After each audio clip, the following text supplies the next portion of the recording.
And we're live. Another Sunday morning with my friends that are all gear addicted out there. Good morning, everybody. Today is Addicted to Gear live Sunday show number 66 on this beautiful May 23rd. I hope you guys are enjoying the weekend so far. And I want to thank everybody for tuning in today. So today, I want to welcome all of the usual subscribers and any of the new people that are basically tuning in for the first time. So I want to welcome everybody. For those of you that are not regulars here on Addicted to Gear, I just want to say a big hello. And I know people normally trickle in slowly as the hour goes on. Some people are early risers, others are not. That's okay. But for those of you that are new and gear addicted, welcome. Today, just to give you a rundown of what we do here on Sundays, we're basically all addicted to gear. So the live Sunday show is kind of like a support group where we give each other support, advice, and we give ourselves, gear advice mostly, and guide them through our 12-step program. I'm only joking. It's only 10 steps. But seriously, if you're gear addicted, then Addicted to Gear is the place for you to be. Today, I want to talk about so many things, but I only have a limited amount of time, guys. The show is definitely going to have a hard stop in about an hour. So if you guys, have stuff that you want to ask or share with the rest of us, don't wait till the end of the show, because I know there's a few people that come in at the end and then miss all the fun. So good morning, everybody. Let's take a moment to say good morning to the people that are here. I see a lot of familiar faces already. Darwin, good morning. Paul, good morning. Bruce, Randy, James, Rico, Alan, Fat Philosopher, Wayne, James. Poor James, your gas is terrible. Sorry to hear that, James, but there's a remedy for that. Don't worry. John is in Melbourne, 2 minutes to midnight. He might fall asleep during the video at some point. No problem. We can set the alarm for you. What time do you want to wake up? Hobo Bob's here as well. Paul's here. Seth. So welcome to everybody. Great to see everybody here. And of course, here comes trouble. As you'd know it, she can't get in. The door's closed. So let me just let her in. Otherwise, she's going to bark throughout the show. Give me 1 second, guys. Sorry about that. Right on time. Come on. There she is. Right on time. What's the show without some dog snoring in the background, right, guys? So, yeah, you guys, some of you guys already noticed I'm holding today this brand new guitar that I put together. This is what I like to call the EVH Stealth kind of tribute guitar, even though it's not necessarily a store-bought guitar. This is something that I put together myself with parts that I had lying around, just because I wanted to build something that didn't exist. And I think personally, if I toot my own horn, I think it actually came out pretty good. I'm actually super happy with it. So I'll talk about this a little bit in a couple of minutes. Just wanted to show you guys the final result, because I've been talking about this guitar on and off for the last couple of weeks. And I wanted to just tell you that you guys could do the same. It's not 100% finished. I was actually setting it up just before we went live. I was just getting the relief on the neck a little bit lower, because I like my action really low, adjusting the saddles here. But, this thing is one of, right now, my favorite guitars. And it's funny. So you can see I don't have the spring cover, the cover in the back yet. I'm gonna put one on. I have to still drill the holes. I didn't do that yet. But it's basically, yeah, it's a really cool guitar because I like the striped, EVH thing. I was considering doing that on one of the Kramer Berettas that I purchased, the salmon colored one, because I wasn't crazy about the color, and that's basically why I bought that one. But after playing that guitar, I actually like it. So I didn't want to ruin the paint on it, just in case I ever do want to sell it, maybe keep it original. And I did pick up a really cool kit from Guitar Kit World that is basically a Beretta style body with the Floyd and everything. So I figured I'd build that kit as like not a one-to-one copy, but a closer copy to the Kramer, because I can paint that one with the actual colors and everything. But I wanted a guitar that was a little bit more subdued. And so I took the body off of another guitar.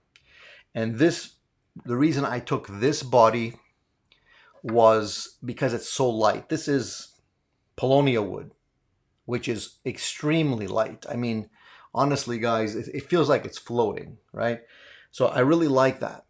So I took that body, I repainted it, and the way I did that was I just primed it. I just sanded it down a little bit just to give some grit. I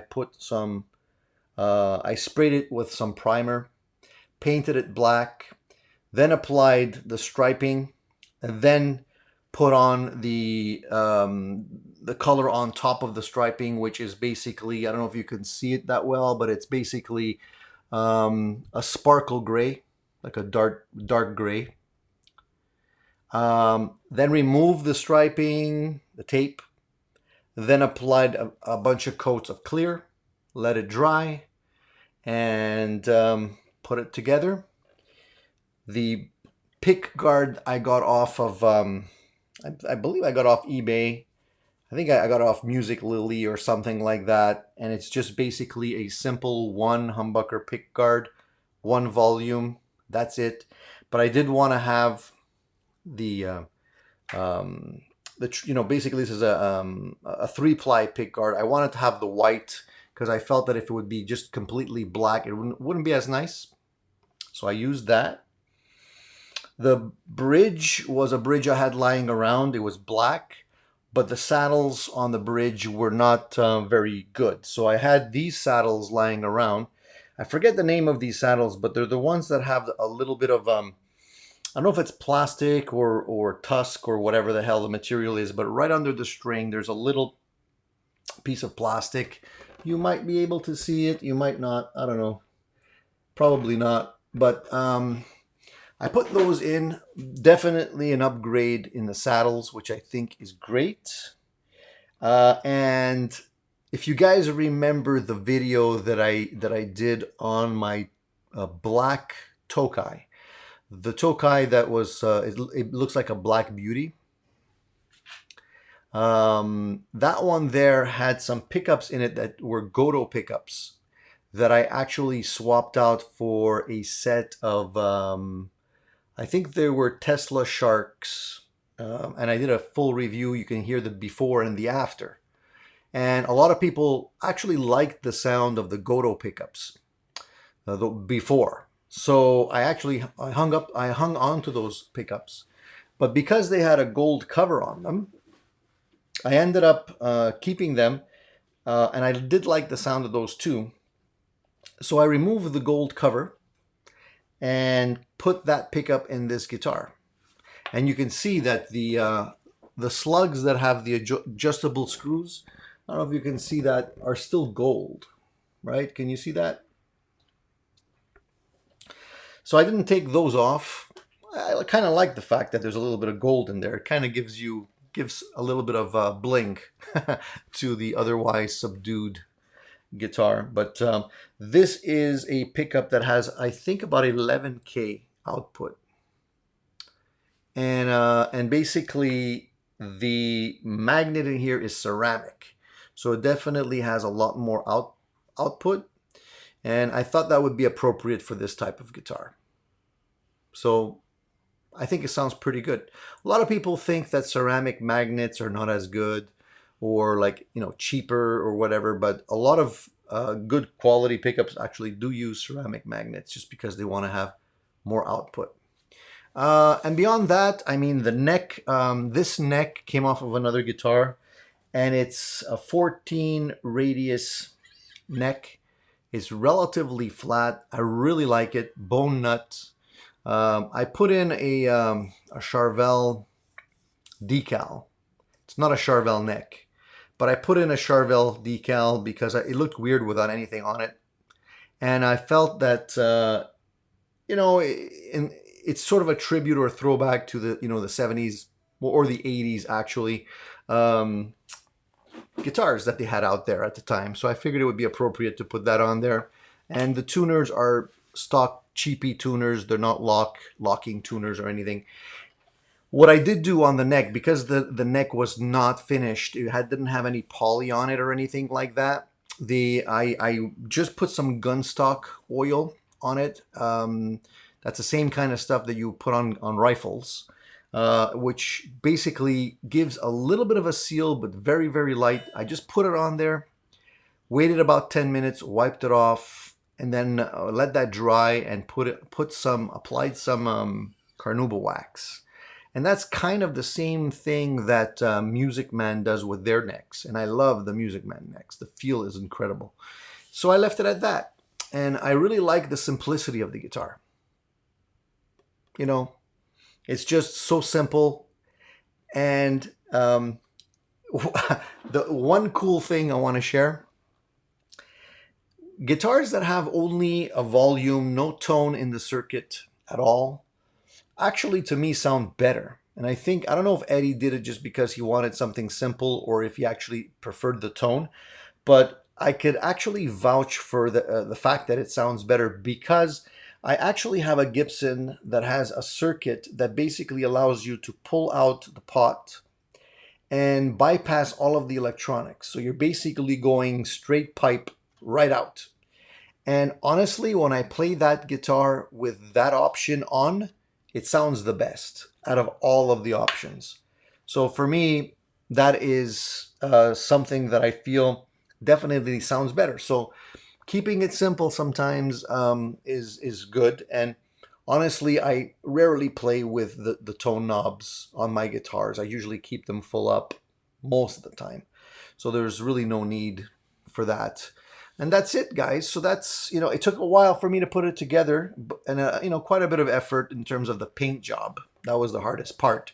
But I think it honestly came out pretty good, and I'm loving it. So this is going to be a really fun guitar to play. And who knows, maybe I'll build another one like this eventually, something a little bit more different.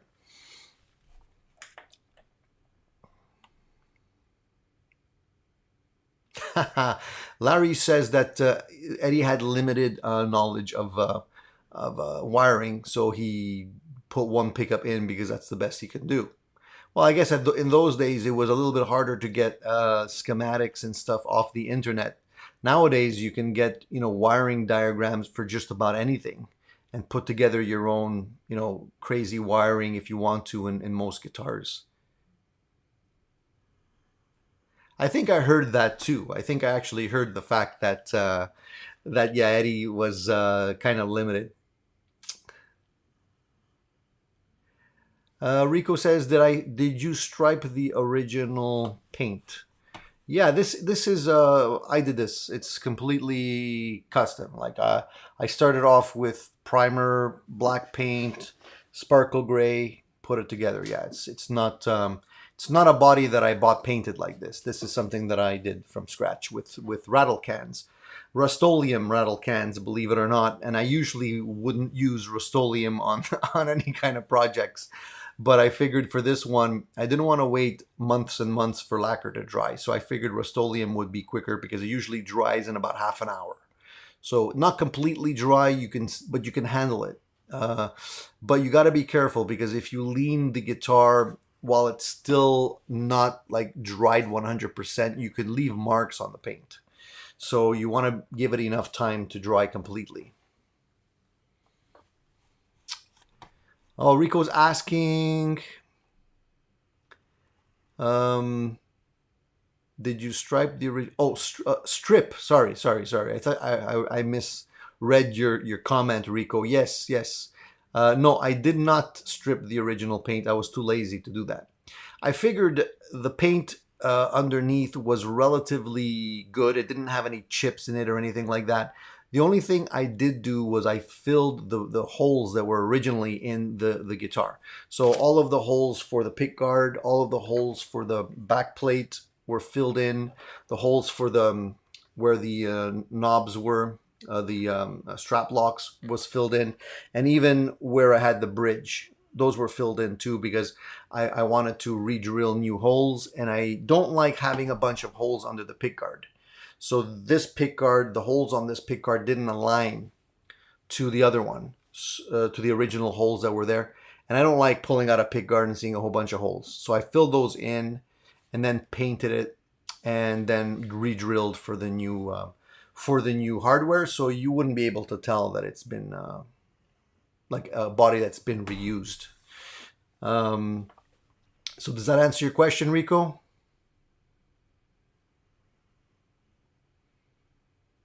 The only time I really mess around with tone knobs is when, if the tone is really too bright for whatever reason.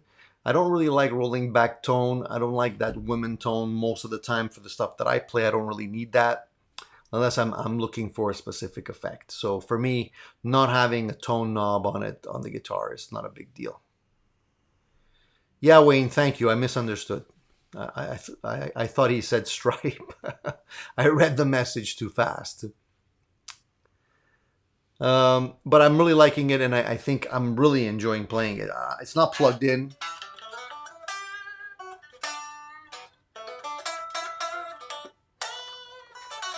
Has some really nice sustain, and even a lot of nice clarity to it, even unplugged. I'm gonna do a review on this guitar because I know a lot of people were asking me to do that. So we'll do a review on this guitar for sure, and I'll plug it in and play it. And yeah, and I was just messing around with some stuff on it just before we went live, just to get the final setup the way I want it to be. It usually takes me a couple of days, and when I tell people it takes a couple of days to set up the guitar properly, people often wonder why, because it's something that you can do relatively quickly. I like to do it out over a few days because I like the guitar to settle a little bit when I put in new strings. These are Ernie Ball strings that I have on the guitar now. When you put in brand new strings, they're stretching, the intonation. I like to give the guitar a chance to settle before I actually set the intonation on the guitar, and I allow the strings to stretch and the neck to sort of take the final shape with the strings on. So I go back and forth a couple of times during 2 or 3 days just to really dial it in perfectly, the height of the pickup as well, all those little things until it feels just right.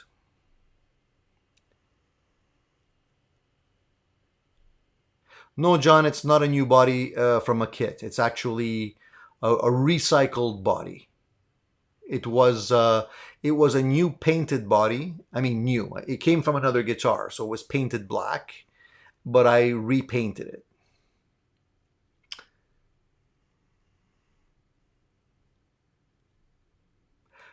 Rico, no, I used what I used was um, to fill the holes. I used I wasn't wood filler. It was actually Bondo, the stuff that you use on guitar on cars, because it dries very hard. It dries relatively in a way that's relatively easy to sand flat, and it basically becomes invisible when you're done. Um, and because the guitar body was already had paint on it, it wasn't extremely thick paint, but it had paint on it. The Bondo was easy to sand flat with the existing finish.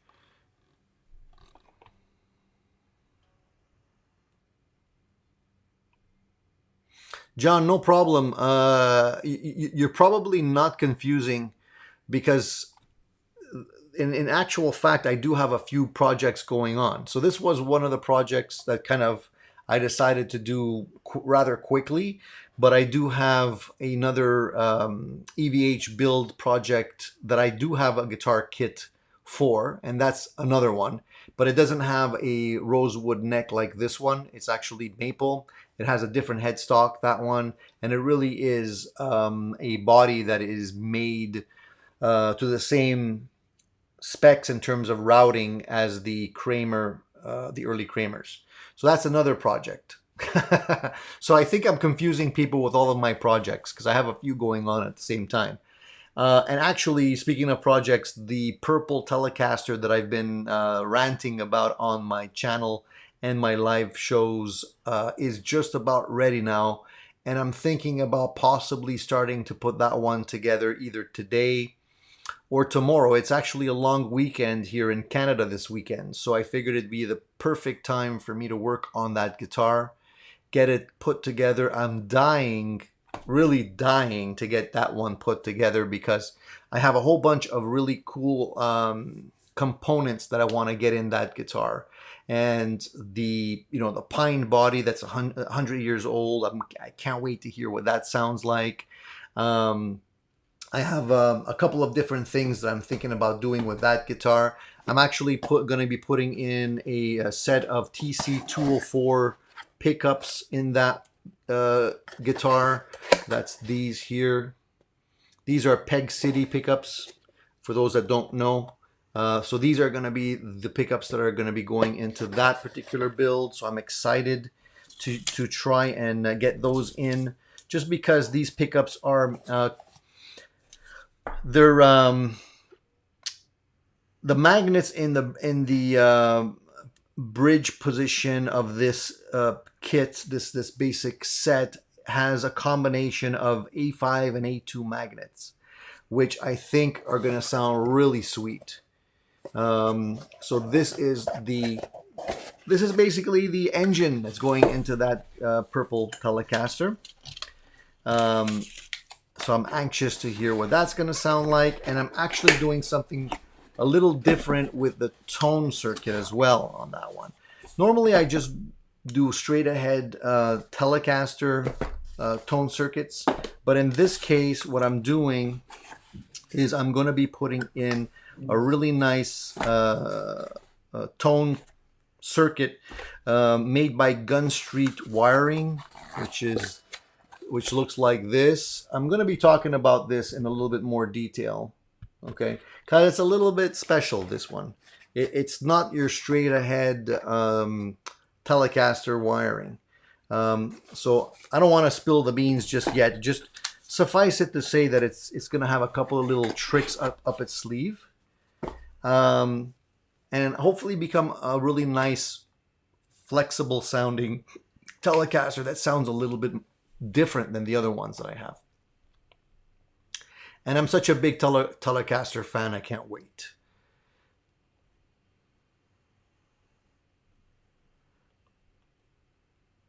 So let me stop ignoring you guys for a moment. Now that I've talked about my recent projects, I guess you can call this a new guitar day. It's not necessarily a new guitar, but it feels like a new guitar. And you know what? It's actually even more satisfying than buying a new guitar, because it's a guitar that I put together myself.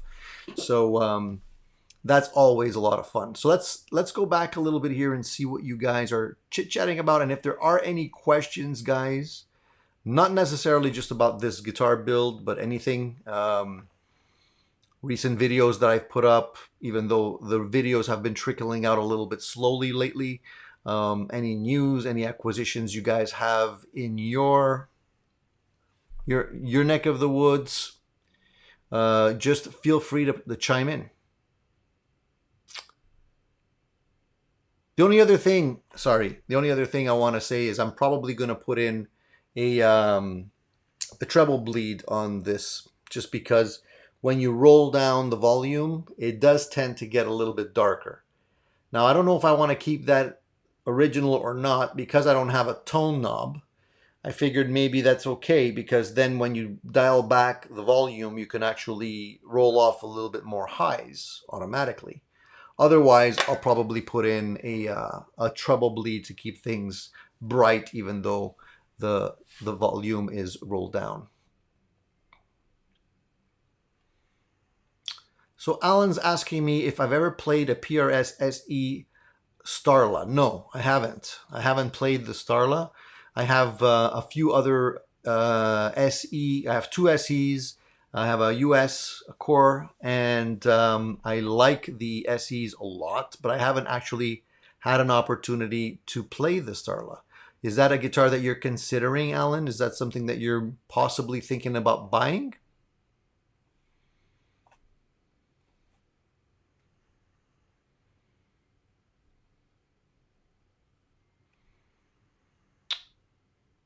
If the pickups are too bright, I may turn down the tone knob a bit. That mostly happens on Strats, and even then I wire up all my Strats with grease bucket circuits. So Quicksilver was sharing that with us. I'm not really familiar with the grease bucket circuits. What makes those circuits something you like so much that you put them in all your Strats, Quicksilver? If you don't mind sharing that with us. Fat Philosopher says that his latest guitar has two tone knobs, so similar to Strats. I like the fact that, like, if you look at the circuits within a Les Paul, it's pretty cool because they're independent, tone and volume per pickup, and you can always do that effect where you toggle between the front and back pickup. If you turn the volume off one, then you can kind of do like it cuts out like Eddie used to do with using it as an effect, which is pretty cool. I mainly use it for that. And it's also really nice to blend the two pickups together. So if you have a really like a brighter sounding bridge pickup and a mellower sounding neck pickup, it's really nice to have the option of blending those two together, which is pretty nice as well. I actually have another project, which I don't want to confuse you guys even more, but I have another project that looks like a Les Paul style body, and it has one hole. So I'm going to be doing the same thing. I'm going to be putting in one pickup in that Les Paul style body, and it's only going to have a tone knob, and that's it. I haven't determined how I'm going to paint it yet, if it's going to be a solid color, if it's going to be a tint or something like that, but I don't have time to start a new project right now.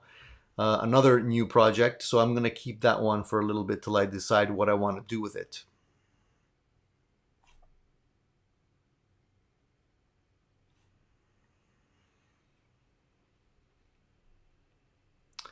Ebony necks are really nice. You guys are talking about ebony. Yeah, if you can get your hands on ebony, that's great. And also, Martin is actually playing around with different types of woods that look like ebony.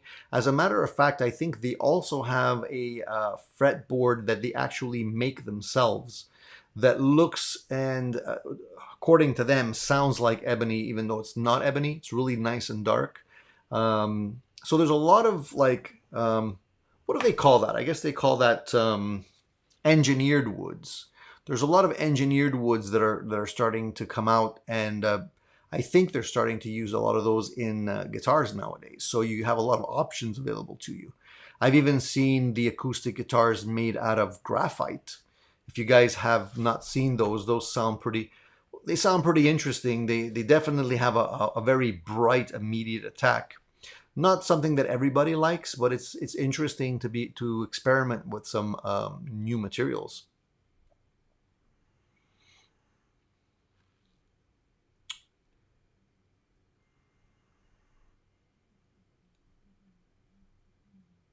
So Vox Guitars Rock says my Celestion 1030 speaker arrived.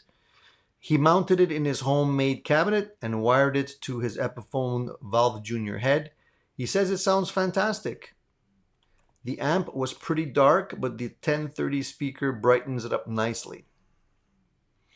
Well, I'm really happy to hear that, Guitars Rock. I mean,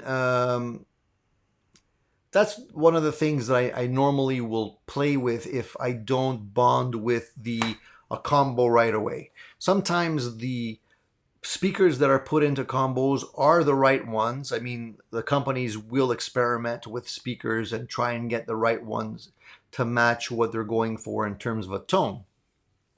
But in other cases, you might want to get something a little bit more specific to your tastes, and swapping out a speaker with something else is probably the easiest and cheapest upgrade you can make on a guitar amp to change the sound. And I've done that quite a few times. And that's why I have a couple of different cabinets behind me. I have a 412, I have a 212, I have a 112, I have a combo, a couple of combos. And yeah, I experiment with speakers and all of them until I find the right combo. In certain cases, I'll do the round robin. I'll go through a whole bunch of speakers and stuff and then realize that the one that was originally in it was perhaps the best choice to begin with. So, but at least I validate it by experimenting experimenting with speakers myself. Cheers, guys. Just a sip of water.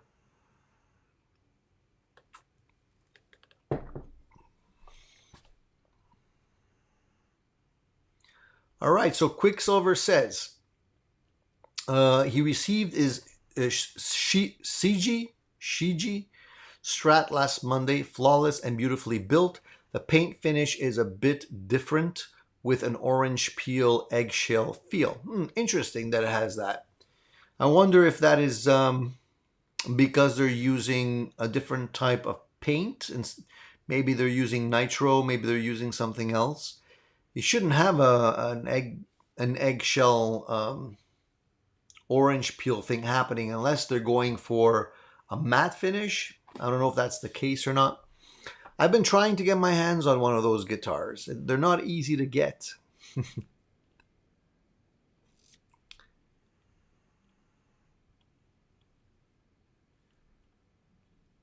Pickups are a bit too bright for his taste, maybe too clear as some may refer to it. Well, you can always upgrade those pickups, Quicksilver. Don't let that stop you. I mean, if the rest of the guitar plays and feels nice, you can definitely upgrade those pickups. Take it from me, the pickup upgrade king, as you guys know.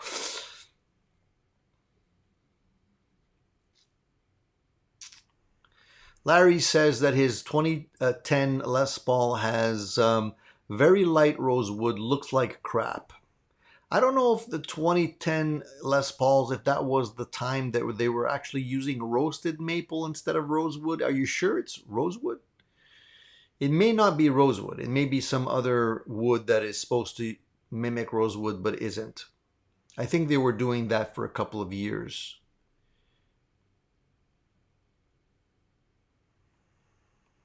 I agree with Fat Philosopher. The dark ebony fretboards are really nice. I like dark fretboards, and I'm really happy that the guitars that I have relatively dark rosewood. Some of the guitar companies switched over to mimic that but the grain is not the same, and you have some very light striping in the wood, which I don't really like as much.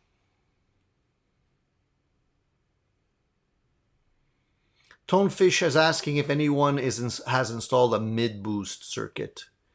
I haven't, Tonefish. I don't necessarily like to mess with the circuits to the point where. Let me rephrase that. If I can get the sound I want with an EQ pedal, I'd rather do it that way. So if I'm just looking for a mid boost, I figured an EQ pedal will do it, and it's something that is not permanent, and you can basically use it in any way you want.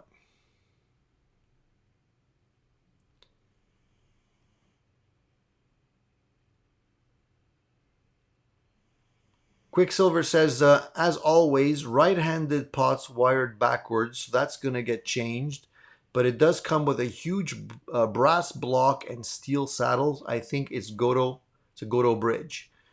So is that standard? Is that a standard issue that you see with left-handed guitars, right-handed pots wired backwards? Is that why they did that?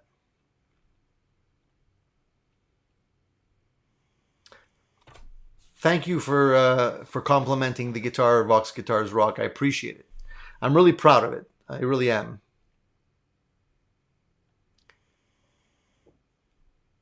Yeah, so Rico noticed that there was a push-pull pot on the Telecaster here.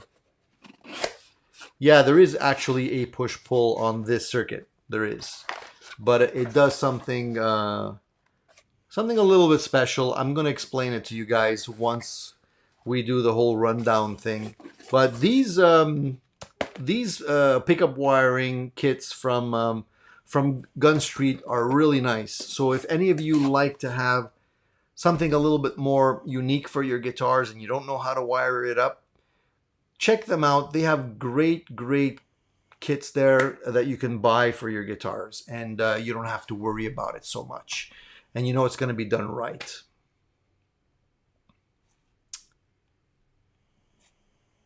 Hey Landon, how's it going, buddy? Happy long weekend to you too. I hope you're going to enjoy it. Today's weather is not that great, but hopefully it'll the rain, once the rain gets out of the way, we can enjoy the rest of the day. So Alan, I think I answered your question already, but no, I did not ever try a Starla PRS. I was talking about that a little earlier. I did try, I've tried the Tremonti. I actually owned the Tremonti PRS, the SE version, which was an early one I didn't really like. I sold that one. To me, it sounded dead. It didn't resonate. Not all the SEs are necessarily the same, especially the early ones. So you have to keep that in mind. So I had the Tremonti. I had that for a while. I sold it. Then I got the Zach Myers one, which I still have. Then I got another, the one I have over there, which is the 245, the SE. I got the Core 245 as well. And I tried a few other PRS SEs along the way. I also tried I think they called it what was it, the Toro or Torero or something like that. The one that had the Floyd on it. I found that one awkward. I tried it because I never tried a Floyd on a PRS guitar before. So I wanted to try it out. And I did, but I didn't really bond with it. It had a really strange feel. The neck was very thin. I think it was more for a different style of playing, and it didn't really suit my needs, so I didn't really try. I didn't really bond with that guitar all that much. I just can't wait until the used market goes back to normal. $1,000 for a Kramer Focus seems nuts, especially when I got one for $250. You know, if you're an old guy like me, Jimmy, we can talk about this since nobody's listening.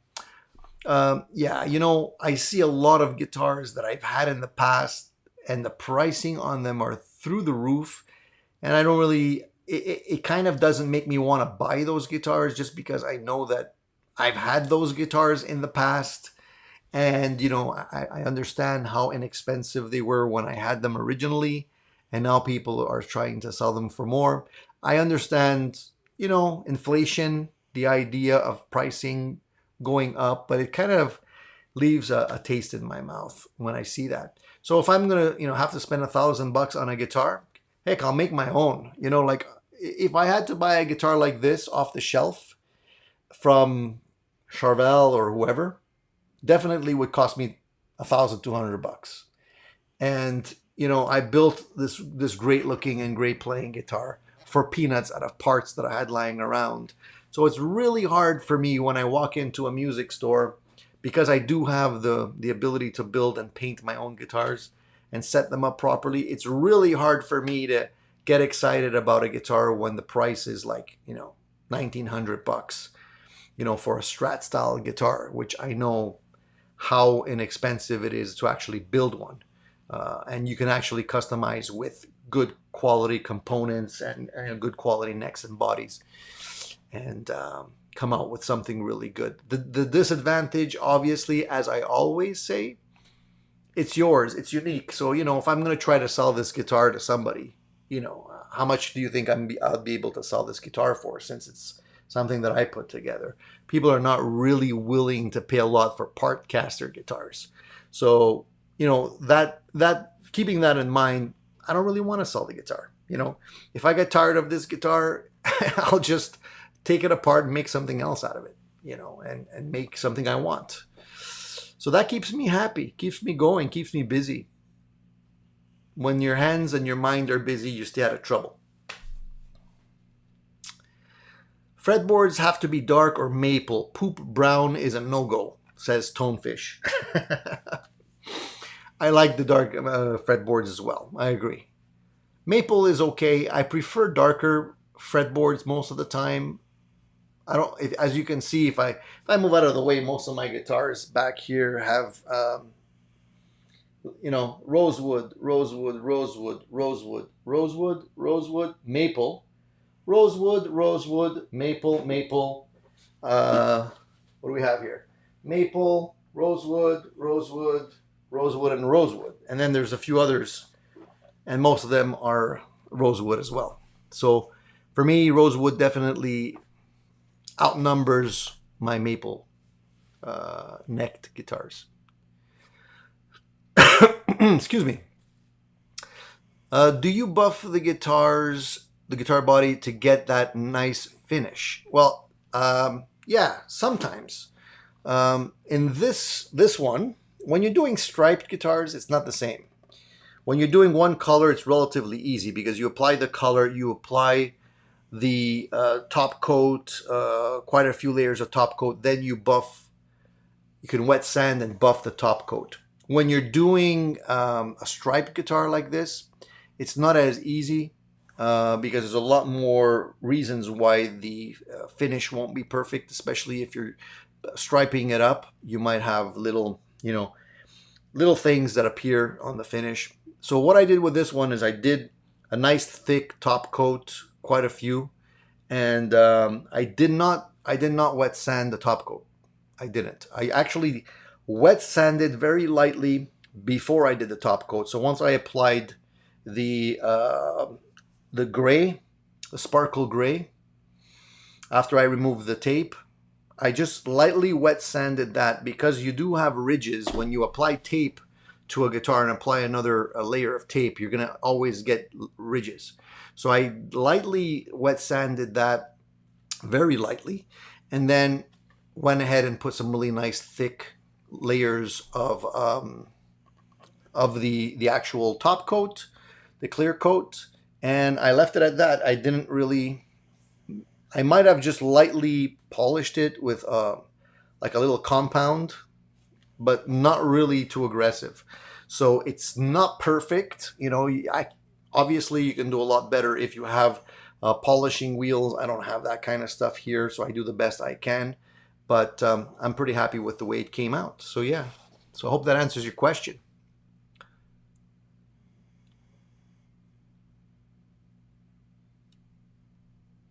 So Alan says there's a new one on eBay for almost half price. A new, which one, Alan? Sorry, I missed what you were talking about. If you can just post that again. Three card Monty wants to know if I've tried King guitars. No, I have not, unfortunately. Is that something that you're considering? I haven't. No, I haven't tried that brand, unfortunately. I don't have the ability to try every single brand out there, and actually, I've been staying away from. Guitar stores just because the prices are crazy and there's usually nothing that I want. Some of the new stuff that's coming out, I mean, yeah, it's okay, but I don't feel gas for any specific model yet that I've seen in a store. I prefer to build my own most of the time, if I can. The only interesting guitar that I've seen recently, and that doesn't mean I actually want to buy one, is the Godin Summit Classic. They came out with a Summit Classic HT, which kind of intrigued me because they have some pickups in there. They call them high definition revoicer active / passive pickups. And I'm not a big fan of active pickups, but the fact that they're active and passive at the same time has got me intrigued. This guitar is looks a little bit like a Les Paul, but it's the Godin version of the Les Paul, and it looks quite nice. I think it has a chambered basswood body, and it has a solid maple top, carved top on that, which looks really nice. 12-inch radius fretboard, I think they have, and that one is selling in Canada, I think, a little over $1,000. I think it's $1,150 MSRP, so it might actually be a little bit less expensive than that. So for anybody looking for an alternative to, let's say, a Gibson Les Paul or something like that, the Godin stuff is really well made. It's good quality. The ones I've tried are built very well. If you like the look, and that's sometimes something that people get stuck on, is the look. If you like the look, then it's a great guitar to try. I think they're built very well. I think the money that you're spending on that guitar is worthwhile because of the quality that they're putting out, and I think the quality control on those guitars are great. They're excellent, actually. William's asking me if I've tried the Prophecy series Epiphones. He says he's purchased one. It's on the way, and he wasn't able to test drive, so he's nervous. Yeah, I understand. I get that feeling too when you're not able to test drive something. Hopefully, wherever you bought it from, William, has a good exchange policy in case you don't like it. I've been itching to try the new Epiphone series that are out now, the ones with the new headstock. But I don't have one. Again, I will probably have to go check them out soon. But with all of the, all of the Les Paul style guitars I have here, I'm pretty happy with what I have. So I'm not really looking for another one unless it has something unique to offer. But I'll check it out just out of curiosity.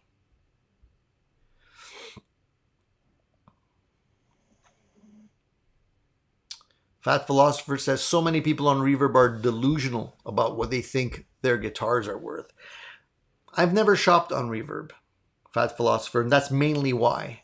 Because every time I look at those prices, I find that they're like, 15, 20% too expensive for used gear.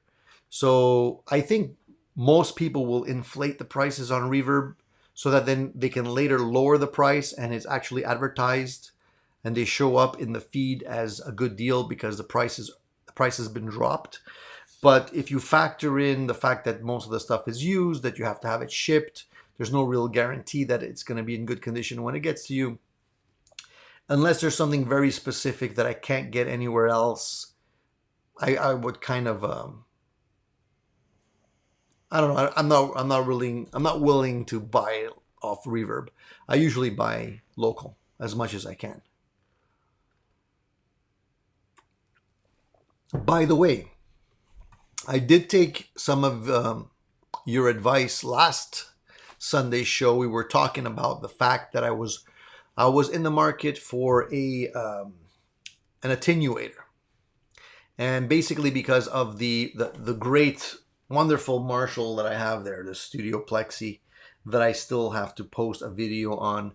That amp is great. I have to say I'm 110% satisfied with that amp. It just has the right sound and it does everything I want it to do. So I'm super happy with that purchase. Of course, the only issue with that is the volume, right? Everybody says how loud it is, and I could attest to the fact that it's loud. It's a loud amplifier. Even though it's only 20 watts, it's a loud 20 watts. Like, you'd be surprised. So I quickly was getting, buzzing in my ears playing with this thing because I have the slanted Marshall cabinet.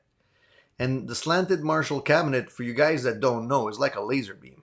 This thing, the top two speakers are slanted upwards. So if you're standing back here, back here somewhere in the vicinity of that laser projection that it has, you get all of the brightness.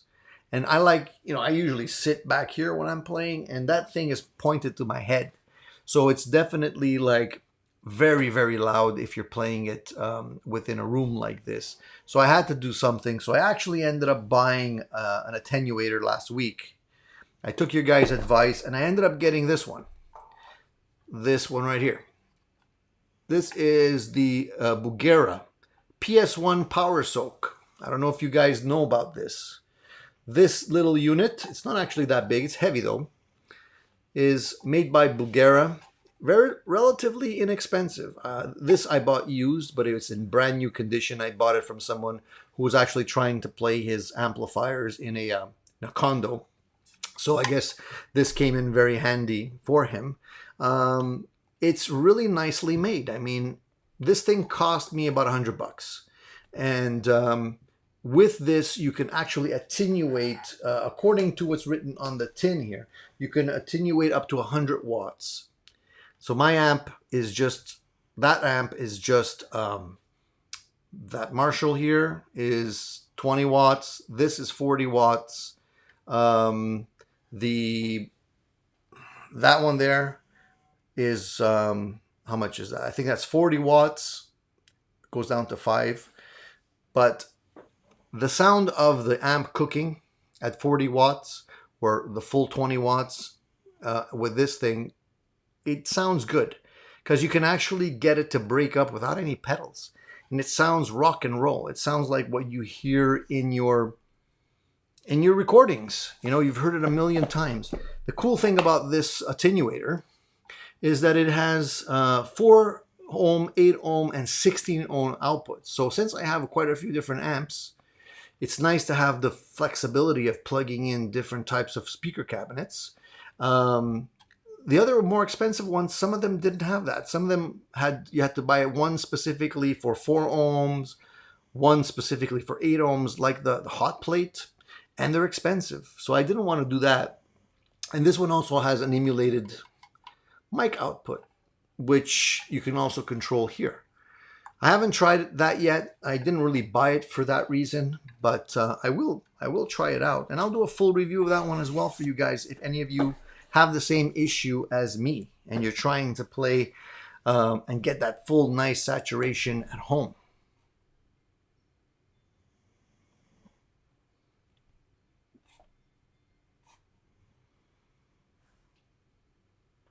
Cool Tunes Made Easy. So he's saying he loves my 1 week new 2-tone player Telecaster. Originally rented the blonde color to try the guitar and bought a new one, leaving the clear maple board for a change. So you opted for maple. That's cool, man. Well, yeah, I mean, look, the purple Telecaster I'm building that one has a maple neck, and I'm also working on another blonde one, a butterscotch blonde one that's probably also going to have a maple neck. So there's going to be a few other guitars in the collection here that have maple necks. But I'm glad you're liking that one. A friend of mine is actually looking to buy a Strat. He wants to buy an American Strat, and I've been helping him find one on the used market. But even on the used market, the prices are like super expensive. Like hard to get one under $1,000. And for a used guitar, you can, I think you'd be able to get a guitar under $1,000. There was one that briefly was listed for a really inexpensive price and then was quickly removed. So I don't know if that was just a scam or something, but we're going to keep looking. I actually asked him, I said, why don't you just get yourself a made in Mexico Strat? You can basically buy 2 for the price of an American made Strat. But he's, I think he has his mind made up that he wants to get a US made Strat. So, who am I to say don't go for that? Jeff says, I bought a Revolta Mondata this week. Great guitar, scratching the offset itch, and I rewired my PRS SE with 50s wiring. That's pretty nice. So you're keeping busy too, Jeff. So why did you actually want to switch the wiring in your SE to 50s wiring? I actually like 50s wiring a lot, but I'm just wondering why you wanted to do that. For those of you who don't know, the 50s wiring is something that a lot of people actually revert some of the newer Les Pauls to. They actually pull out all of the circuits and stuff like that, and some of the circuit boards that they ship with now, and go back to 50s wiring. A lot of people do like that. I've done that a few times myself.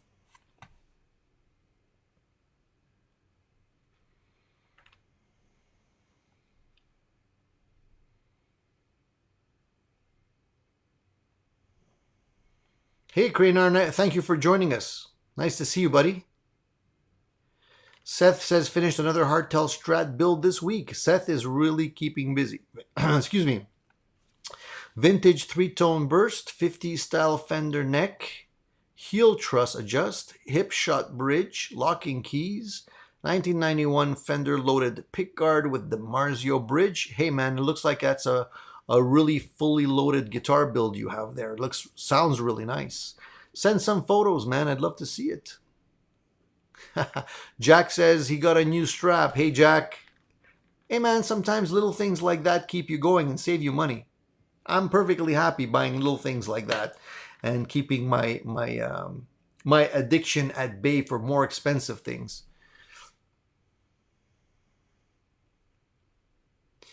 Paul says he got a new K-Line M Fuzz, $40 USD. It's a take on the Big Muff Ram's Head. Unlike most made in China pedals, it's not thin sounding when put beside the originals. Really impressive. Nice. So I think I looked at that pedal briefly. I'm not a big fan of fuzz. I've used fuzz pedals before, but it's not a main element in my sound. But if you're looking for that Big Muff sound, definitely better paying $40 than the more expensive options out there. So I'm wondering if the K-Line people are starting to kind of revamp their circuits to make them sound better. They should, because everybody's looking for affordable pedals, and why not get one that actually sounds good? Hobo Bob says he'll finally take his old 96 Squire to a tech this week for evaluation before putting time and money on it. I'm still learning, so I prefer putting money to fix it if possible. And support local. Yeah, man, for sure. What do you want to do to it? Just curiosity. Maybe we can give you some advice on that. The old Squires were actually very good guitars. I actually remember at one point when I was a kid, I was looking to buy my first guitar, and I actually went into a guitar shop that doesn't exist anymore close to here, and they were big dealers in Squire guitars, and the early Squire guitars were great, man. I remember looking at them, and they looked great, they smelled great. They didn't seem as cheap. I mean, they to me they looked really good. Oh, cool. Tonefish says his new guitar day for this week was his Ryobi electric riding more, so more time for playing guitar. Hey, anything that gives more time for guitar is a big thumbs up from me. I actually was looking at those electric lawnmowers that you can buy that actually are like the Roombas. They actually, I guess, sense where they're mowing and go around your lawn, or you can program them or something to mow your lawn. But I don't know. A Roomba is one thing. A vacuum is one thing. A lawnmower, that seems pretty dangerous. I don't think I'd opt for that just yet. Love Hipshot bridges for hardtails. Hipshot makes some pretty good stuff. I like them too. Gear bucket, I think it's a term coined by Fender. Maybe someone else, but that's where I saw it. It's basically similar to a treble bleed circuit on your tone. Okay, yeah. Makes sense. Treble bleeds are great. I think some of them, I've tried some guitars, I put them in and reverted back to the stock. But yeah, I think some guitars need a treble bleed in my opinion.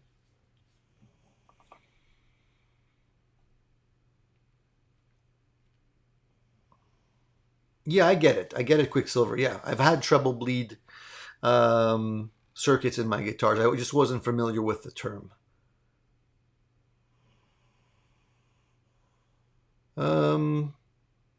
Seth is asking, what's the verdict? I'm interested in knowing what was going on.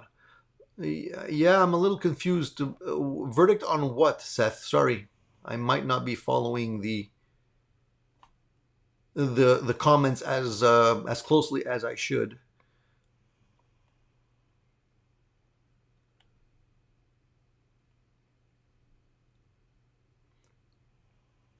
Yeah,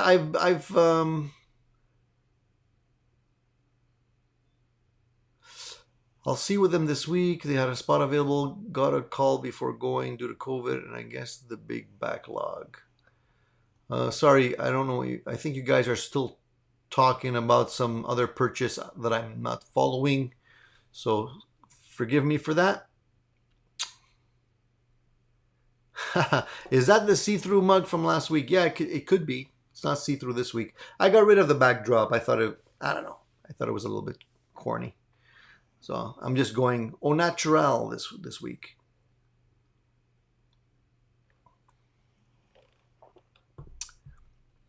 Uh-oh. Fat Philosopher's redlining again. His wife thinks he bought too many guitars recently. Yep, I've been there, man. I've been there. Rico wants to know which brown sound in a box you have. The website has 125B, 1590B, 1590BB. A little confusing. Uh, yeah. The actual number, I would have to refer to the website. You know what? Let me do that for you. Just give me a second here. For those of you that don't know, the site is called General Guitar Gadgets. They offer a whole bunch of kits for pedals that you can build yourself. They have some really nice stuff. And if you're handy with building your own pedals, you can find some nice stuff there. So the one I had, if I can find it here on their website, give me a second. Just trying to locate that one. Do they even still have it listed? They might not. I think they do. Give me 1 second. I just have to find it. There's so many different categories that they have. It's not under distortion. That's weird. Probably under overdrive. If they have the category for overdrive, I don't see it here. Interesting. Maybe did they take it out? I don't think so. Why would they do that? Oh, here it is. Brown Sound in a Box 2 is the one that I got. And as far as I can see on their website, there's only one. It's the Brown Sound in a Box 2. So here, I'll show that so you guys can all see it. Let me just see if I can share my screen and put up that site. Can you see that? So this is the one. This is the Brown Sound in a Box 2. And I believe still available. I think the different numbers is just basically what kind of a box you want it to be in, if I'm not mistaken. But this is the one. Does that make sense? I hope that answers the question.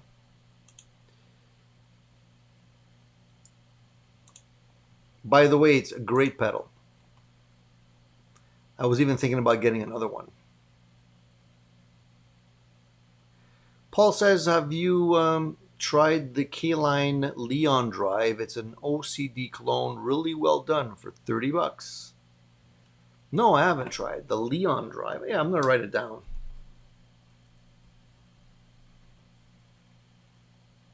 I'm always looking for deals, guys. Always. Never ends.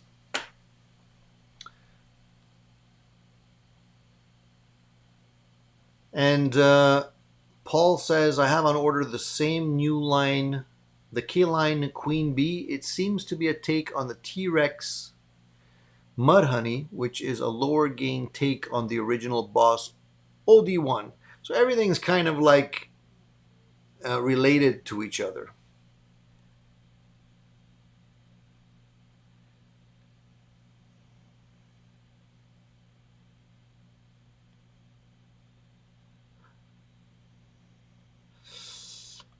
Um, yeah, enclosure options, exactly. That's what I mean. Depending on the size of the box that you want. I took the small box. I don't like big box pedals anymore. They just take up too much room on my board. If I can get a smaller one, the same version in a smaller enclosure, I usually go for that.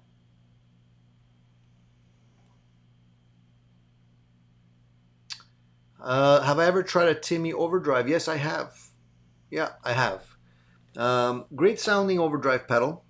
Um, it's just a question of how well it plays with the amps that you have. They're all great sounding pedals. Like they all have a niche, and if you buy a pedal, you can always find something that it's going to sound good with. But at a certain point, I evaluate my pedals as to, can I get the same sound with the stuff I already have? And if it's too close to what I already have, I don't necessarily need to have two that are exactly the same. I understand, Rico. Yeah, the enclosures are the option. So they're just different sized cases, basically, boxes.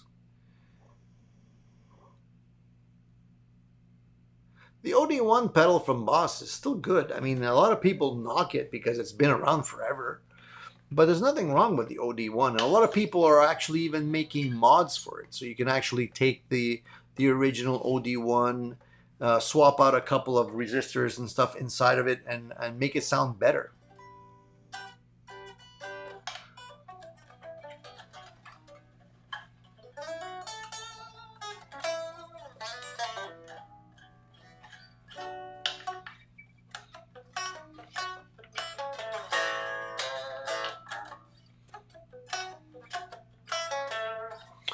Um, I used that niche pedal argument too, and now I have 10 overdrive pedals and really got out of control. I find the overdrive pedals and the distortion pedals are really the culprit because you can't just have one. They all do something a little bit different. Otherwise, everybody would buy the same one, right? They're all slightly different. They all do something slightly different. So you end up having a lot because of the fact that they're all slightly different, you know. But if you guys like to build your own stuff, it's really a blast, and it really teaches you how to do your stuff, how to actually fix your stuff, how it works, gives you a better perspective. Sometimes it comes, you have a glitch, there's something wrong, and then it doesn't sound good, or you have buzzing. So if you haven't done it before, or if you're not familiar with that stuff, take it with a grain of salt. I actually built this last week before I bought my attenuator, before I bought this guy. I was looking for a solution, so I built this. This is just a volume control that you can actually plug into the effects send and return of your amp, and then you have a volume control. So you can actually lower the volume on a guitar amp that doesn't have a master volume. It's kind of like putting a master volume on it. Very, very simple. I mean, you can find the schematics for this online anywhere. Costs maybe, I don't know, I'm going to say $10 to build. You can buy these built already on eBay and other places for like $40 US plus shipping. You can make your own. So I did it. I made my own. It works. The only thing is that you lose the ability of using your effects send return, which I like to do. I almost always have a reverb in there and some delay. And losing the ability of having that is not ideal. But this definitely comes in handy for some applications. So, and I learned how to build it, so it's a win-win situation. Rico says he just pre-ordered the Boss SD1 40th anniversary black for $59.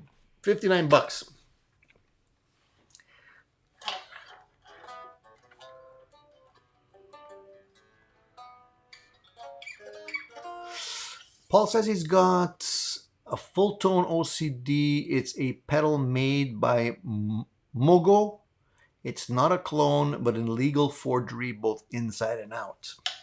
And how much does that go for, Paul?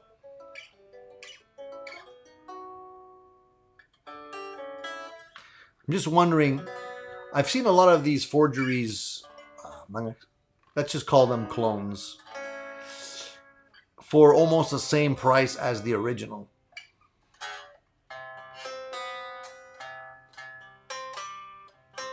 And if it's, if I'm paying close to the original, why bother? Might as well buy the original.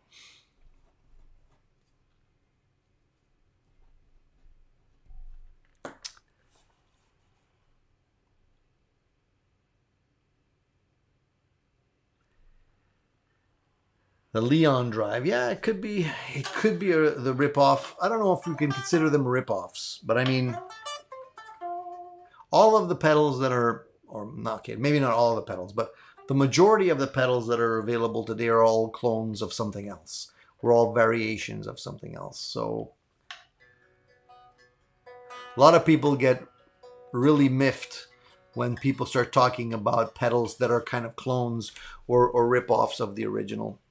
But for me, I mean, if an original pedal is costing, $300, $350, and someone else is coming out with something that sounds just as good for less, hey, I'm on board, Some people would consider that whoring or whatever, pimping or whatever you want to call it. But if I can get something that sounds good and not break the bank, I'm in.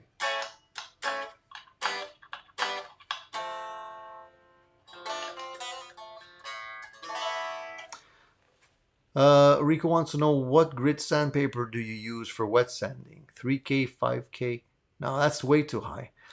For wet sanding, generally, what I'll do is usually 1,000 grit for wet sanding, 1,000, 1,005, 2,000, and then after 2,000, if I go that in increments like that, I'll generally stop, and then I'll use Mcguire Scratch X polishing compound that you can buy in your local auto supply shop. It comes in a little jar. It's a white. It looks like a little bit more liquidy than toothpaste. It's got a grit to it, and then you can put that on your guitar. You can either polish by hand with a cotton cloth, or you can buy yourself a sponge adapter that you can put onto a drill or something like that and use that. There's a lot of elbow grease that goes into building these guitars when you're painting them.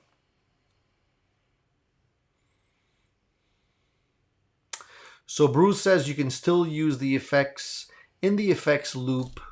In the effects loop with the master volume device, just put the effects before the volume control. Before the volume control. Yeah, I guess I can probably try that. But how would I do that if I put it before the volume control? Because you have to still get the send and return, right? Happening. I'm not sure how I would do that, Bruce. Got to think about that. Yeah, I agree with John. Like if they're selling it as a fake, like if somebody's selling fake clones and it looks identical to the original one and you couldn't tell the difference, I agree. That's not necessarily kosher. But if it's different, it just sounds the same or offers different options or better options, I'm okay with that. Keith wants to know, let's hear you hit the harmonics. That looks so great.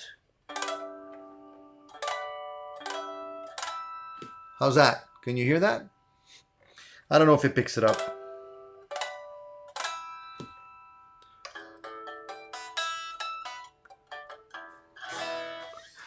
It might be too low to hear it, but yeah, the harmonics ring out great on this guitar.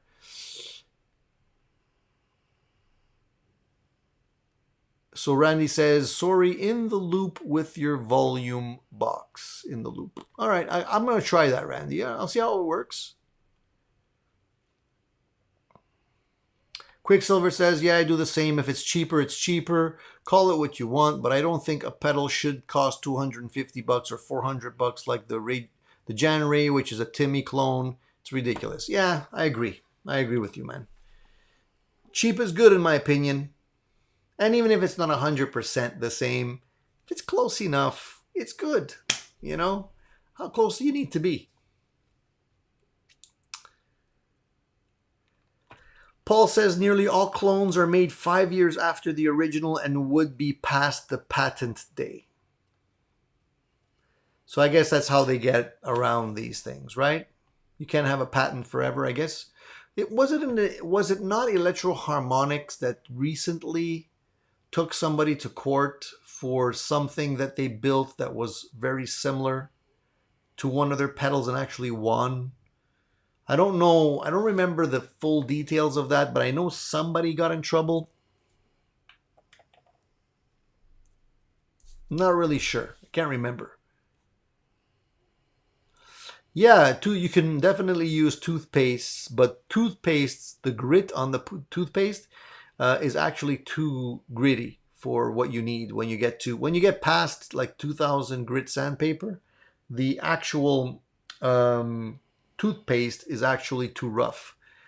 You can actually, after 2000 grit, you can actually just use regular Scott towels. Those actually have a grit to them as well. That'll work too, you know.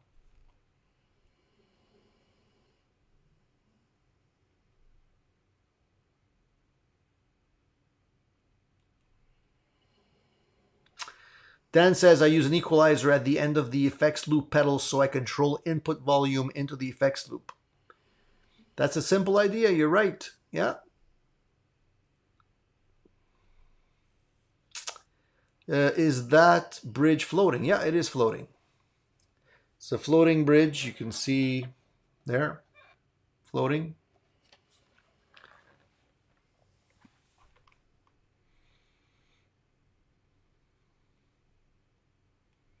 Yeah, nothing beats a $5,000 Klon pedal, right? I agree. Listen, if you got $5,000 and you want to buy that pedal so badly, go for it. It's great. God bless you. Run all the way to the bank if you can. Personally, I wouldn't spend $5,000 on a pedal, ever. Just me. But there are some people that want that sound and can afford it, so yeah, sure. Why not?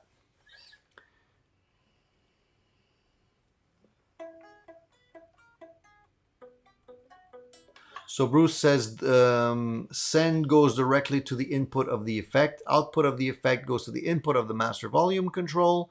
Output of the master volume goes into the effects return. So thank you for clarifying all of that. I'll definitely give it a shot. Anything that gives more flexibility with my amps is well appreciated. And sometimes I'm telling you, man, a little pedal like this saves the day. It really does. The Bugera attenuator, man, is really making me love that amplifier and actually works really well with all of the other ones as well. So I'm super happy. You know, I used to have a Weber mass attenuator, which was a lot bigger. It was a great attenuator also, but was more expensive. Guys, honestly, if you have a great amplifier, don't get rid of it just because it's too loud. Invest in one of these things. It's going to make you so much happier. I'm telling you, man. It really has opened up the stuff that I can do with my amps. You know, if I can get those amps to sound good at low volume, I don't need a multi-effects. I don't need all these crazy things that, you know, you can really just play your amp and love it.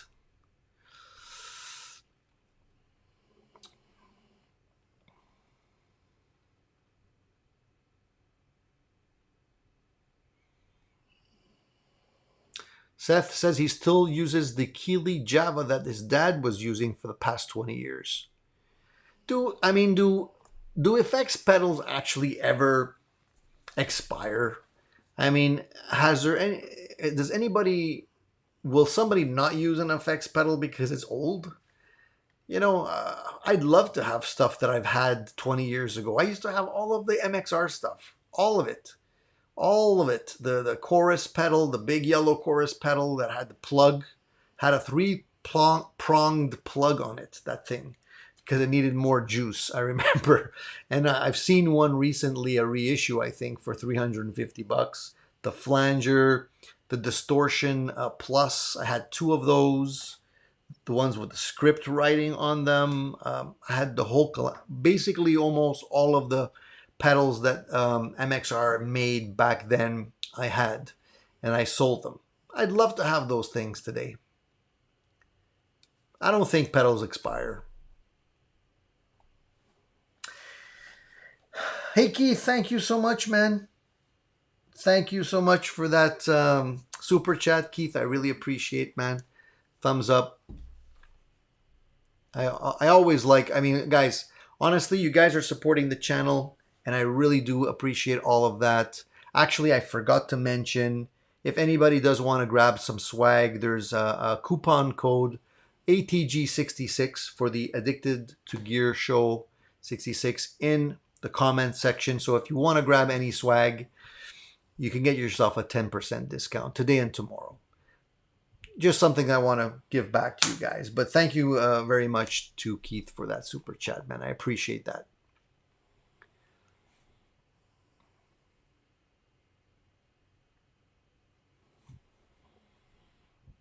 Quicksilver says, I used toothpaste to remove the Seymour Duncan logo on open coil humbuckers. Yeah, I don't like those either, man.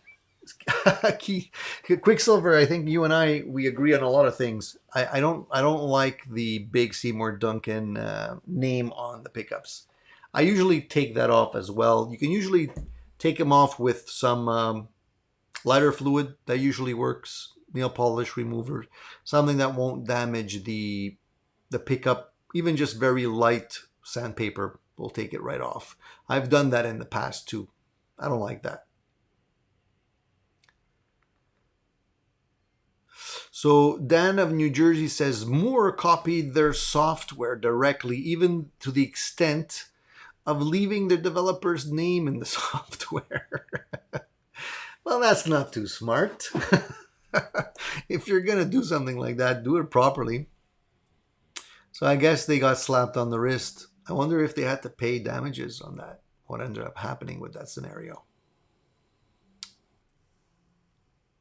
Thanks, Randy. Thank you for explaining how the effects loop into the effects pedal would work.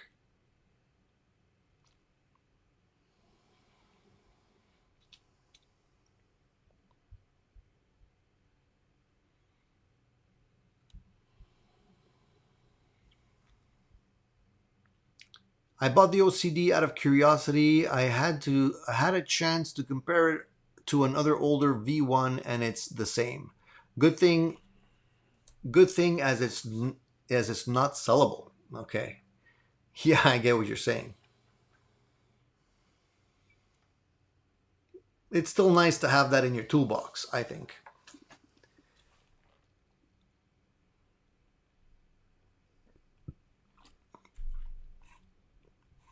John says, close enough. Differences in most cases can only be discerned if you play the two sounds A-B directly after each other. 99.9% of the audience would miss obvious differences, let alone close ones. Totally agree. Totally agree. And not only that, obviously, you know, if you're playing that pedal through different gear, different amp, different guitar, sounds totally different. So, you know, who cares, right? At that point, I mean, it's really the feel. When you're after a good sounding amp, a good sounding pedal, to me, it's more feel than anything. You know, like the Marshall Studio has that beautiful clean. It dirties up nicely. It has a really nice attack to it. I can fatten it up using the just jumping the two volume controls, so I can get a lot more bass in the bottom if I want to, or just leave it like pretty cutting. So if you're playing in a live situation, just that is worth it, because you can always cut through the mix. That's the great thing about Marshall amps. You don't have to worry about it so much. So it's great to have those options available. I agree. Yeah, that doesn't mean much in the scheme of things. Not sure where other than the U.S. EVH can enforce the EHX can enforce the judgment. That's the thing about trying to go after anybody that's making stuff in China. It's really difficult to do, to actually go, get a ruling enforced, and find out who's responsible.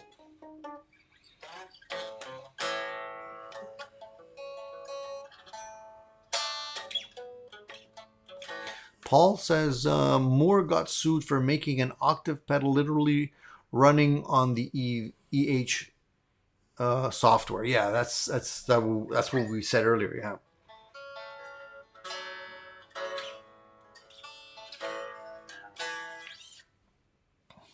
Yeah, it's a shame. I mean, if you're really trying to make a buck and you're trying to do it on the up and up, and you're paying all of the dues, all of the requirements, the taxes, the salaries, and everything, and then somebody just rips off your intellectual property, it sucks. I gotta say, I don't blame them for going after them.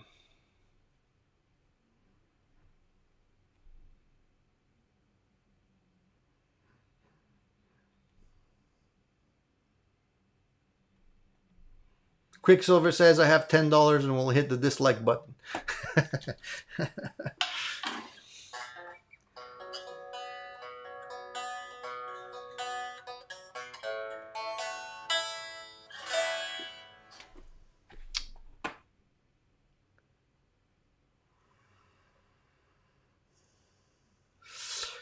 So what's John saying? Or do like Tom Morello, who one day said, F it, it's my guitar, my rig, my amp. I will just find sounds that they make rather than endlessly look for sounds with new gear. That's another option. Some people do get sick and tired of searching for the tone, right?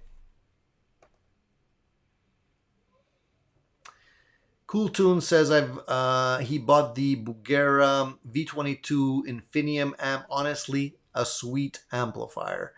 A lot of people, they balk at the Bugera stuff.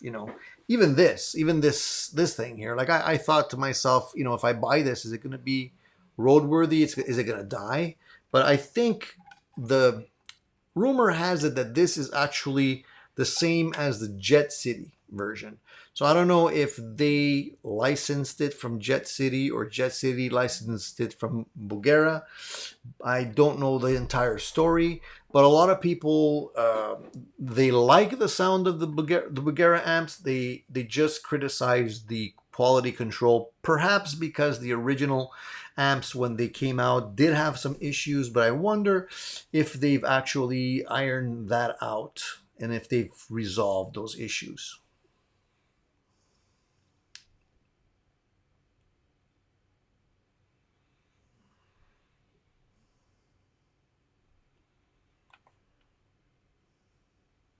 BC Rich 581 says that the Infinium T50 Bugera, and he's got it, and it's really a decent Vox Night Train clone and really versatile, though I'm thinking of training mine since it's a little too powerful. Somebody's not paying attention. Get one of these. If you find it's too powerful, BC Rich, you can control it with a really nice attenuator.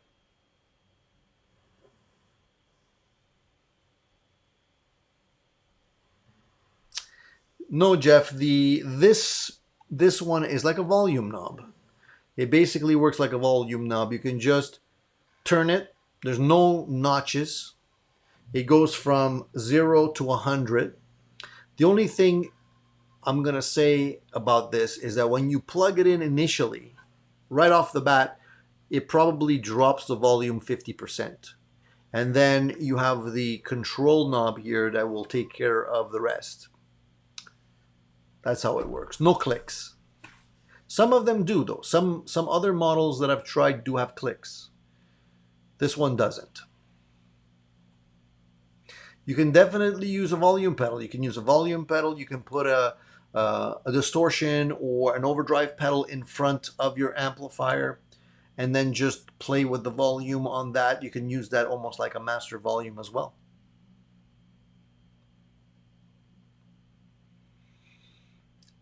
Right, the Quicksilver, exactly. The Bugera attenuator is the same as the original Jet City attenuator, speaking of clones, which means that if you set the output to 2, you can remove the load from the amp and do direct recording. So I don't know if it's a clone, if it's a copy, if they sold the rights to use it. I don't know what the story is, but yeah, I've heard exactly the same thing.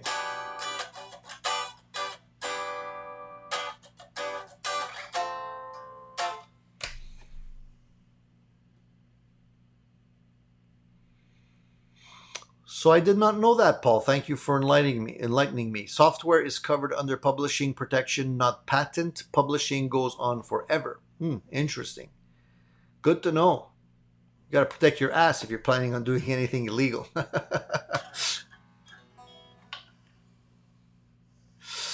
Cool Tune says that guitar played, not plugged, seems to sound like it is a semi-hollow sound. Could it be lightweight? It is lightweight. This thing is super lightweight. The body, it's not chambered, but it's paulownia wood. So this body is like extremely light. That's why I like it so much. If I'm not mistaken, Fender put out a Telecaster. It was an Artist Series Telecaster, also in paulownia wood. I forget if it was a country artist. I forget the name now. Seth Paisley, maybe? I think it was Seth Paisley. They had a silver sparkle Telecaster that they put out, and when I tried it in the store, it was as light as this, and it makes sense. Paulownia wood was that's what they were using for that one as well, and I love it. I would switch all of my heavy guitars to this wood. Has a nice resonance to it.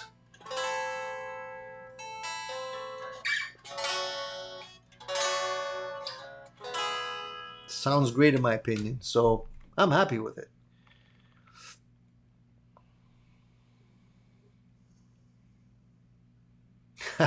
Quicksilver says, someone did hit the dislike button and it wasn't me. Doesn't matter. It's fine.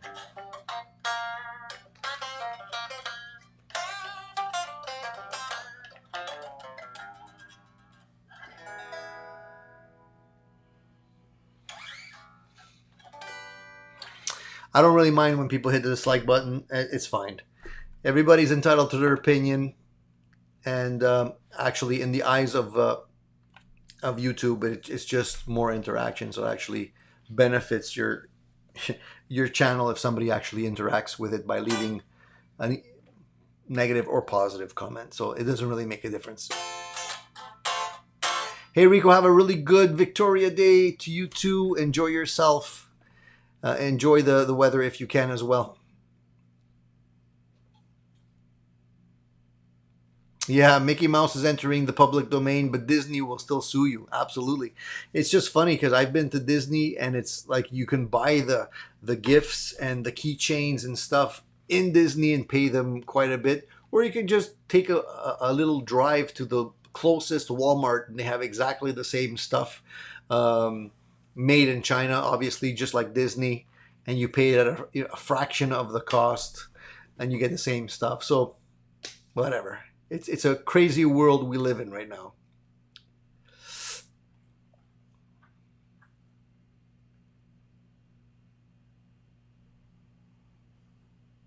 I don't think the clone police will bother with you regarding the attenuator. I think it'll be fine.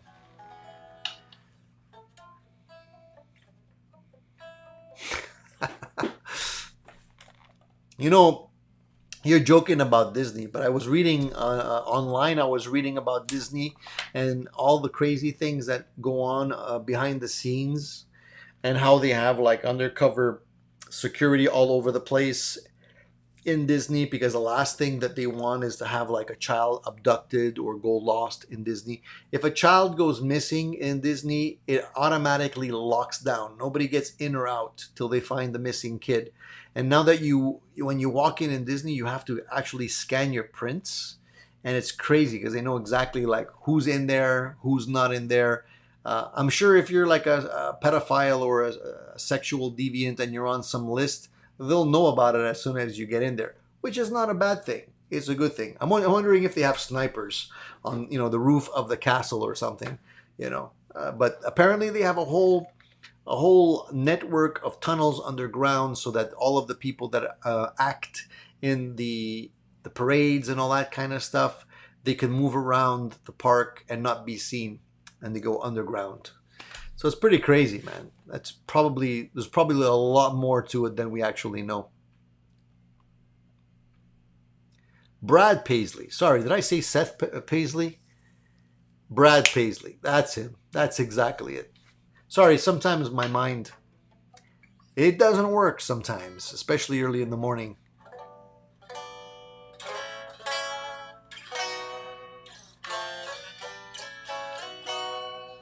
It does have some really nice resonance and sustain.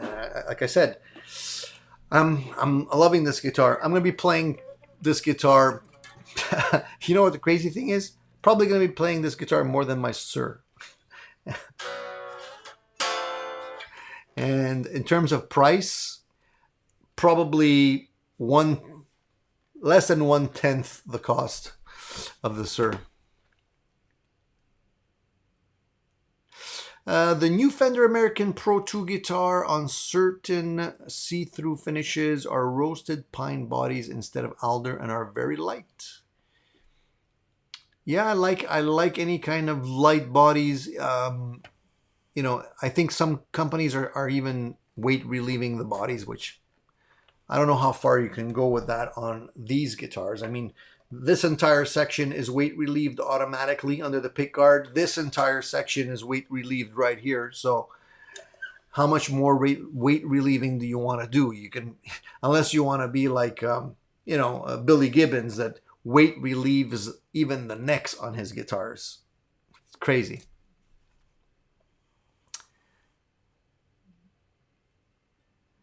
Yeah, Seth, troll comments can be hilarious.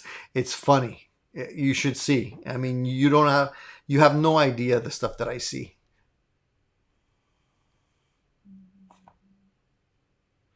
Darwin wants to know what the best options for top coating paint. Working on a project and not sure if I should use lacquer, crystal clear gloss, or some other Rust-Oleum brand at Home Depot. Darwin, it's really a question of what you're putting underneath, because all of the paints have to be compatible. And if you're mixing companies, you could run into problems, man. I've seen some paint wrinkle because the top coat, the clear coat, was not compatible with either the primer or what was underneath the top coat. So it's always best to stay within the same company. So if you're going to be using Rust-Oleum, and I'm not saying Rust-Oleum is the best, you can use other stuff that's probably better. But if you are using Rust-Oleum, stick with Rust-Oleum primer and clear coat as well as your paint. So they usually test the stuff so it doesn't react. And if it's, lacquer, stick with lacquer. If it's, a poly, stick with poly. Sometimes like lacquer and poly don't necessarily work well together depending on how you use it. It could either peel off or cause issues. So, if you're going to go with something and you want to do a relic job on it or make it look more vintage, I prefer to use lacquer because it's thinner and the lacquer actually melts into itself. So every layer that you put into a lacquer finish would melt into the previous one. Whereas, poly tends to layer. So if you put a coat, it dries, you put another one, it's like you're layering on top of that. But the most important thing is just to stay within the same company types of paint. You have to make sure that they're compatible.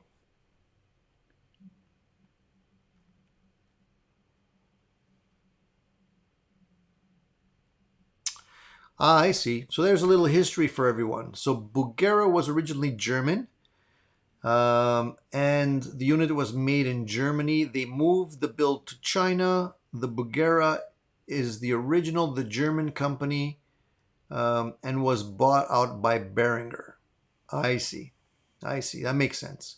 And Behringer is not necessarily famous for quality control, right? There's a lot of things that people say about Behringer equipment. I had a mixer from Behringer and it crapped out. It had issues, so I got rid of it. Um, but I mean,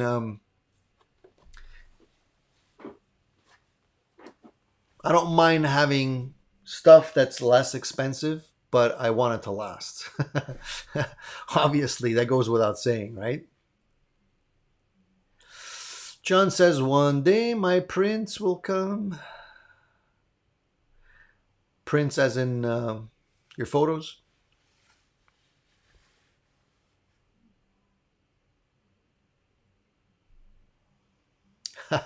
If you see a red cloud in some pavilion, that must have been the work of a sniper. Yeah, or a red dot, you know. Joey, are you too late? Well, actually, I've been live for an hour and 41 minutes, and I only actually wanted to go live for an hour. So we're gonna be wrapping up soon, but hey, better late than never.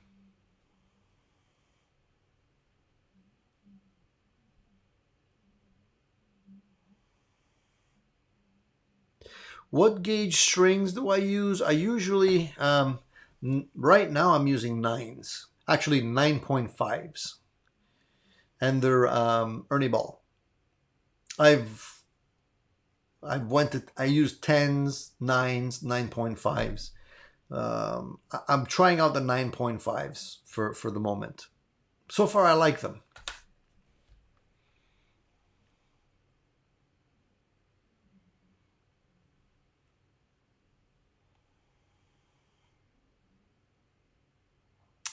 Keith says, I had a friend that lit a joint away from everyone at Disney World. People came out of the bushes within seconds. They were nice, just said, come on, there's kids around here. Didn't kick him out, just warned him. Yeah, I know. I know. I'm telling you, they're out there. There's probably a lot of people roaming Disney. You know that Disney has an unwritten rule that if they see a kid crying for whatever reason within the park, they can offer free stuff to make them happy. So it actually happened to my kids when we went to Disney. I tell you a quick little story.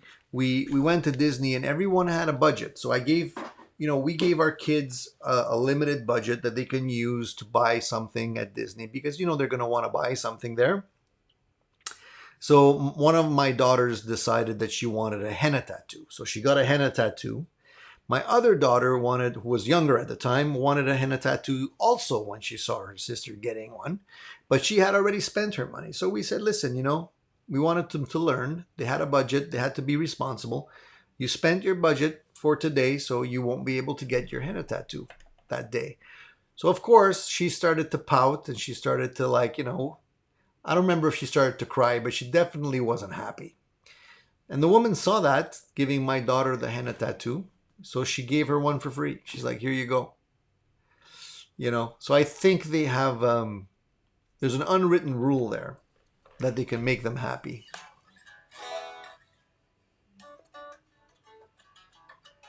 Quicksilver says, I sworn off affordable guitars, but I'm always lured by the vintage GHS VS6 SG style and their SA500 or ES335. Both are offset designs, which look interesting.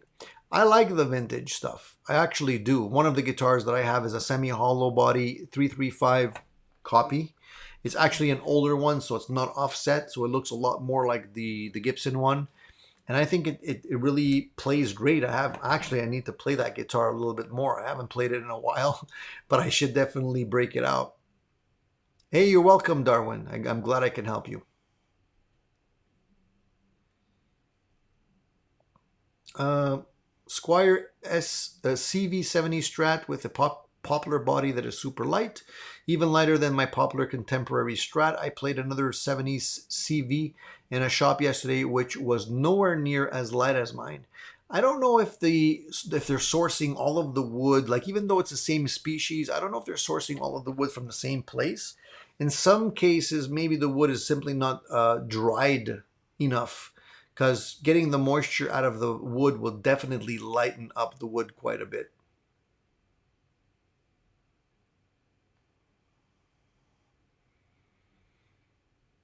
Quicksilver says he would have done the same thing, told him, hey man, this isn't high school anymore. Be a man, do a line instead in the bathroom like the rest of us. Yeah, I guess so.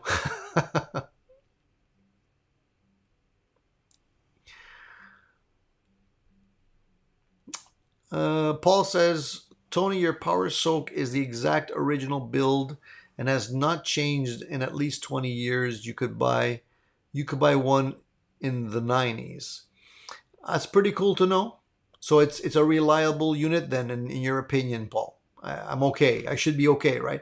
Some people said it heats up, and I used the Power Soak on my Marshall for hours, and it wasn't even, maybe barely warm, but it didn't heat up at all.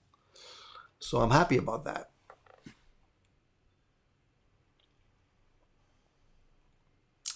Fat Philosopher wants somebody to make a guitar where the top is painted nitro and the bottom in poly. That's doable. You can probably do that if you have a guitar that has a little trim around it. Maybe like even the PRSs have like a little trim that goes all around. So basically, you paint the top nitro, and then that's where the line would stop, and you paint the rest poly. You can do it as long as they don't touch. You can do a lot of things.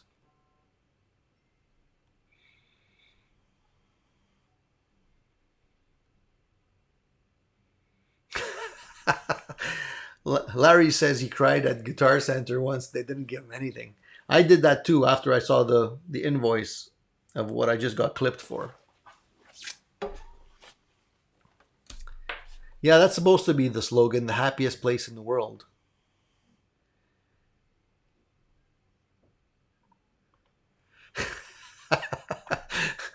Fat Philosopher says, my wife makes me cry as she tightens the vise on my McNuggets.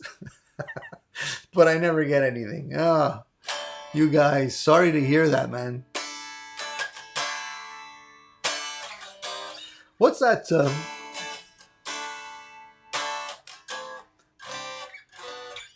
This chord just reminded me of something.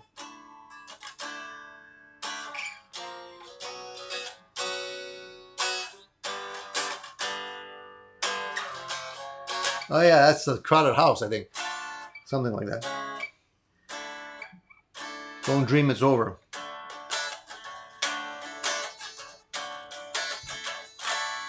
Something like that. Anyways, so guys, I'm gonna have to wrap it up. It's almost, what time is it? It's almost 12. I'm getting hungry. The kids are getting hungry. I want to start building that purple Telecaster. I got videos to make for you guys. A whole bunch more of reviews coming your way, including this one. I promise this one's going to be reviewed as well. So guys, thank you for tuning in for another live edition of Addicted to Gear. Grab some swag if you want. Save yourself 10%. Use the code that I listed there. It's going to be available till tomorrow. Save yourself 10%. If you're new and you haven't already subscribed and you like the stuff that we're talking about here on the channel, please subscribe. Give me a thumbs up. That always helps. And, it always gives me moral support as well as makes me see that you guys do like the stuff that we're talking about on the channel as well. And for those of you that stayed awake, John, that's you. I appreciate that as well. And, I what can I say? It warms the cockles of my heart to see you guys watching this stuff while you're in bed, after a hard day's work or a full day. So I really do appreciate that. I give you guys a thumbs up as well. So stay tuned, guys, because Again, more stuff coming this week for sure. And we're going to keep on rocking as a group and make sure that the gear addiction stays under control as much as possible. If you haven't checked out some of my previous video in the meantime, while you're waiting for the new stuff to come out, just go back into the library and take a look at some of the older stuff there if you haven't already. All right. Thanks a lot, guys. See you soon. See you next week. Take it easy.